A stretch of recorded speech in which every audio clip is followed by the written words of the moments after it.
নমস্কার বন্ধুরা, কেমন আছেন সবাই? আজকে আমি বানাচ্ছি সাবু দিয়ে মুখরোচক একটা স্ন্যাক। সঙ্গে থাকুন, পুরো ভিডিওটি দেখবেন, আর ভালো লাগলে ভিডিওটি লাইক করবেন, শেয়ার করবেন। তাহলে চলুন রেসিপিটি শুরু করি। সাবুর এই রেসিপিটি বানানোর জন্য এই বাটির মাপে আমি 1 বাটি সাবু নিয়ে নিয়েছি।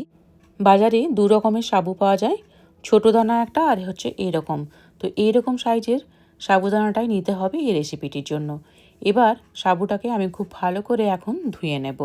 এইভাবে সাবুগুলোকে একটু কচলে কচলে ধুয়ে নিতে হবে, যাতে সাবুর মধ্যে যে স্টার্চটা থাকে সেটা বেরিয়ে যায়। এবার সাবুগুলোকে আমি ছেঁকে নেব।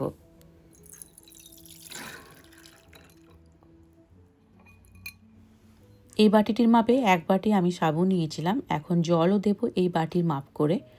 তো দেখুন, আমি বাটিটা কিন্তু পুরো ভর্তি করিনি, 1/3 আমি ভর্তি করেছি। এইভাবেই আমি জলটা দিচ্ছি। জলের পরিমাণটা দেখুন একদম পুরো নিচেই রয়েছে, সাবুর থেকে কিন্তু জলের পরিমাণটা ওপরে উঠে আসেনি। তো জলের পরিমাণটা এরকম কমই দিতে হবে, তবেই কিন্তু ঝরঝরে সাবুটা হবে। সাবুগুলোকে এখন ঢাকা দিয়ে ঘন্টা 2 জন্য আমি রেখে দেব। 2 ঘন্টা সাবুগুলোকে ভিজিয়ে রাখার পর এই যে দেখুন, সাবু তো খুব ভালো ভিজিয়ে গেছে, কিন্তু 1 ফোঁটাও জল কিন্তু বাড়তি নেই। তো জলের পরিমাণটা একদম ঠিকঠাক হতে হবে, তবেই এরকম ঝরঝরে সাবুটা হবে। সাবু কিন্তু খুব ভালো ফুলেও উঠেছে। একটা সাবু এই যে দেখুন, দেখিয়ে দিচ্ছি আমি, তাহলেই বুঝতে পারবেন সাবু একদম ঠিকঠাক নরম হয়ে গেছে। মুখরোচক সাবু বানানোর জন্য আমি দিয়ে দিচ্ছি প্রথমে 2 টেবিল চামচ সাদা তেল। এবার দিয়ে দিচ্ছি 1 চা চামচ গোটা জিরে, আর দিয়ে দিচ্ছি একটা শুকনো লঙ্কা। জিরে আর লঙ্কা একটু ভাজা ভাজা হলে এবার এর মধ্যে দিয়ে দিচ্ছি বেশ কিছুটা কারি পাতা। আমি এখানে ড্রাই কারি পাতা ইউজ করেছি, আপনারা কাঁচা কারি পাতাও ইউজ করতে পারেন। এবার এর মধ্যে দিয়ে দিচ্ছি কুচনো কাঁচা লঙ্কা, আর দিয়ে দিচ্ছি কুচনো গাজর। এবার দিয়ে দিচ্ছি কুচনো ক্যাপসিকাম। ক্যাপসিকামগুলো আমি একইভাবে কেটে নিয়েছি। আর দিচ্ছি গ্রেট করে রাখা আদা। এবার এই সব কিছু আমি ভালো করে একটু ভেজে নেব। তো এখানে আপনারা বিনস, ফুলকপি, মটরশুঁটি, যে কোনো ধরনের সবজি আপনারা ইউজ করতে পারেন। এখন দিয়ে দেব স্বাদ মতো লবণ। এইভাবে সবজি দিয়ে যদি সাবু বানিয়ে নেওয়া হয়, মুখরোচক যেমন হয় সেরকম হেলদিও হয়। সবজিগুলোকে আমি এখন মিনিট 2 জন্য ঢাকা দিয়ে রাখছি, তাহলে তাড়াতাড়ি সবজিগুলো সেদ্ধ হয়ে যাবে। এবার ঢাকা খুলে আমি সবজিগুলোকে একটু নাড়াচাড়া করে এর মধ্যে ভিজিয়ে রাখা সাবুগুলো দিয়ে দিচ্ছি।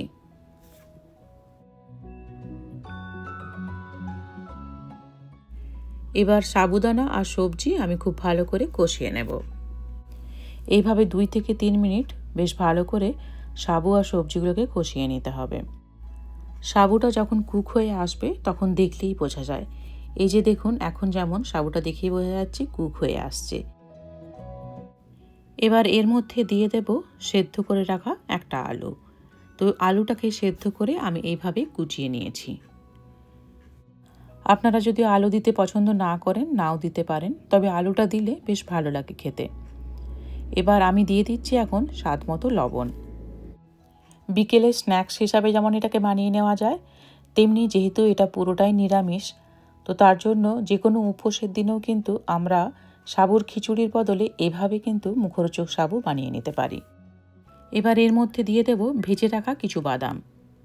বাদামগুলো দিয়ে আমি আরও কিছুক্ষণের জন্য এটা একটু নাড়াচাড়া করে নেব। আপনাদের যদি আরও ঝরঝরে খেতে ইচ্ছে করে, তাহলে এই বাদামগুলোকে একটুখানি মিক্সিতে ঘুরিয়ে নিয়ে সেই পাউডারটা যদি দিয়ে দেন, তাহলে একদম ঝরঝরে হয়ে যাবে। সব শেষে দিয়ে দিচ্ছি কুচনো ধনেপাতা। ধনেপাতা দেওয়ার পর আর খুব বেশি নাড়াচাড়া করার দরকার নেই। হালকা হাতে একটুখানি ধনেপাতাগুলোকে মিশিয়ে নিয়ে গ্যাসটা বন্ধ করে আমি এইভাবে এখন ঢাকা দিয়ে 5 মিনিটের জন্য রেখে দেব। মিনিট 5 ঢাকা দিয়ে রাখার পর এখন ফ্রাইং প্যানটি আমি নিয়ে চলে এসেছি। মুখরোচক সাবু একদম রেডি হয়ে গেছে। আপনারা যদি আরও ঝরঝরে করতে চান, আমি আবারও বলে দিচ্ছি, বাদাম ভেজে সেটাকে গুঁড়ো করে যদি ছড়িয়ে দেন, তাহলে আরও বেশি ঝরঝরে হবে। আমি এবার একটি প্লেটে এই সাবুটা তুলে নিচ্ছি। আমি অনুরোধ করব আপনাদের কাছে, একবার হলেও এইভাবে মুখরোচক সাবুর এই রেসিপিটি বানান। দেখবেন বাচ্চা থেকে বড় সকলেরই খুব পছন্দ হবে। আর যেহেতু এটা অনেক রকমের সবজি দিয়ে বানানো হচ্ছে, তাই এটা বেশ হেলদিও হবে। আর শুধুমাত্র যে এটা স্ন্যাক্স হিসাবে বানানো যায় তা নয়, আমরা তো অনেক রকমের ব্রত করি, তো সেই সব উপোসের দিনেও কিন্তু এটা বানিয়ে নেওয়া যায়। আজকের ভিডিও আপনাদের কেমন লাগলো কমেন্টে অবশ্যই জানাবেন, আর ভালো লাগলে ভিডিওটি লাইক করবেন, শেয়ার করবেন। দেখা হচ্ছে পরের ভিডিও নিয়ে।